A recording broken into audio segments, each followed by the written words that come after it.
while fostering a safety culture. It involves implementing safety and environmental systems through regular training, identifying and evaluating potential risks, and creating a system where employees contribute to maintaining a safe and comfortable working environment. To achieve this, we focus on internal safety and environmental administration, policies, training, inspections and evaluations, safety certification and protective gear management, workplace improvements, and the operation and management of environmental facilities. Our key areas of responsibility are divided into safety management, health management, and environmental management. The Safety Management Organization is responsible for the establishment and revision of safety management regulations, manuals, and other related documents.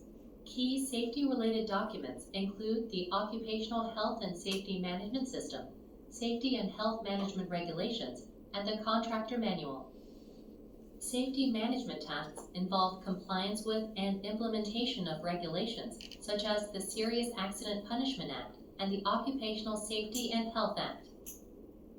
To regularly verify compliance and implementation, the organization prepares semi-annual reports on the Occupational Health and Safety Management System, which evaluate and report on regulatory compliance and actions taken. We plan and conduct safety and health training in accordance with the Occupational Safety and Health Act. The training content includes job-specific training for safety and health managers and safety officers, as well as supervisory training for managers. For workers, the training includes new employee orientation, periodic safety and health education, training when there are changes in job content, special safety and health education, and material safety and health education.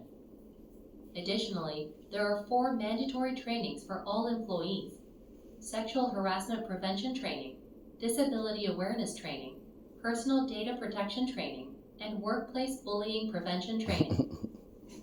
We conduct a risk assessment twice a year to identify harmful and hazardous factors in workers' tasks and evaluate whether the risk of injury or illness falls within an acceptable range. Additionally, a chemical hazard risk assessment is conducted annually to evaluate the potential health hazards and illnesses associated with the handling of chemicals. Every 3 years, we also conduct an investigation into musculoskeletal risk factors caused by repetitive motions, improper posture, excessive force, contact stress, and lack of rest related to machinery, tools, and equipment. For in-house construction work and projects, a job risk assessment is conducted and work permits are issued. Through on-site inspections, we check the proper use of personal protective equipment, the installation and operation safety devices on machinery, and the placement of fire extinguishers. If necessary, corrective and improvement actions are taken. This process helps guide safe working practices and ensures the safety and health of workers. The objective is to prevent health and environmental hazards caused by chemical substances, manage them appropriately, and prevent accidents resulting from their use. When using chemicals, the operation of local exhaust ventilation systems, as well as the provision and guidance on the use of protective equipment such as gas masks, safety glasses, gloves, and protective clothing is ensured. Additionally, emergency response facilities and equipment are installed and their operation is verified. Special controlled substances are managed with logbooks and posted handling guidelines, while controlled chemical substances are managed according to specific process guidelines. Hazardous materials are managed in dedicated hazardous materials storage areas.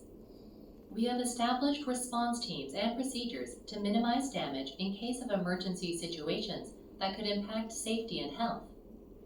Emergency scenarios are prepared and training sessions are conducted. These drills include fire drills, confined space rescue drills, and more. Through regular training, we aim to raise safety awareness among employees and ensure that during emergencies, the safety and health of workers are maintained.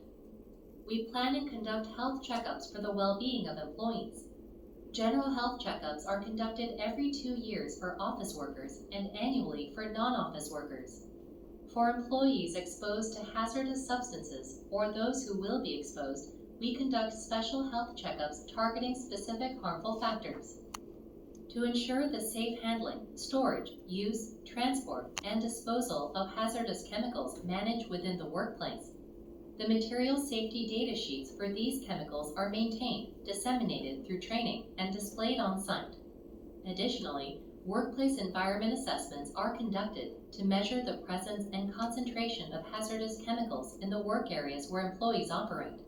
These assessments evaluate the levels of exposure to ensure a safe working environment. Waste generated during the production process is managed and disposed of in compliance with environmental regulations to minimize environmental risks. The types of waste include designated waste, medical waste, and general business waste. General business waste refers to waste produced by manufacturing facilities, offices, and other workplaces which has similar characteristics to general household waste. Designated waste includes hazardous substances such as toxic chemicals, waste oil, and waste acids that pose risks to the environment and human health.